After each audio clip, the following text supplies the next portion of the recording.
So today's movie is one that I had thought I'd seen, but turned out I hadn't, and so I watched it because it was on TCM. And this is 1934's The Count of Monte Cristo. Obviously, I've seen the 2002 version with what is his name? Oh God. Anyways, Jim Caviezel and Guy Pearce. I've seen that version. I saw that in theaters many times. Um, this version, however, I thought I'd seen because I've seen a lot of these sort of literary adaptations from the 30s, but I somehow missed this one. It's not from a director that I know very well, Rowland V. Lee, but it stars the one and only Robert Donat, and this was actually the film that sort of launched him into leading roles. Prior to this, he'd only done really a handful of things, including his supporting role in Henry VIII.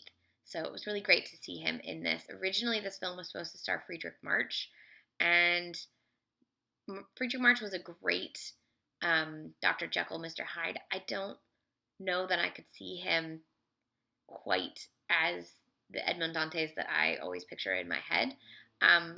Robert Donat really has the carriage for this character and the innocence at the beginning and the refinement of like a fake count by the end that I think really worked. It also starred an actress that I don't know very well, Elisa Landi, and she was very good as Mercedes. This film changes the plot a little bit, so if you're familiar with the book, there's some things that are changed. It's okay. There's also a great supporting turn by Louis Calhern as Villefort, the main villain, so that's always fun. It gives Louis Calhern a little more depth and sort of things that he gets to do in screen time than you normally see him in very small kind of supporting roles. So it was fun to see him as well.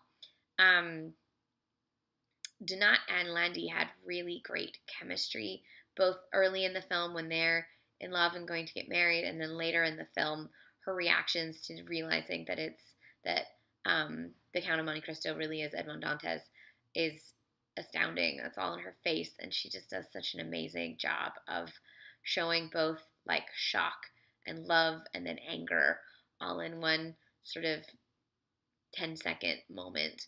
So I really enjoyed this film. You can watch it on Watch TCM for another couple of days. I believe it's on DVD as well. It's definitely a good film if you enjoy Robert Donat. He gets to do so much. And most of him is like, obviously, post. So it's like him young and then him in the Chateau d'If. So he's covered in like beard and scraggly hair. And then the bulk of the film is him as the older Count of Monte Cristo. And they got his hair all sort of aged and wavy, and it's lovely, quite lovely. What else to say about this? Some good sword fighting, intrigue,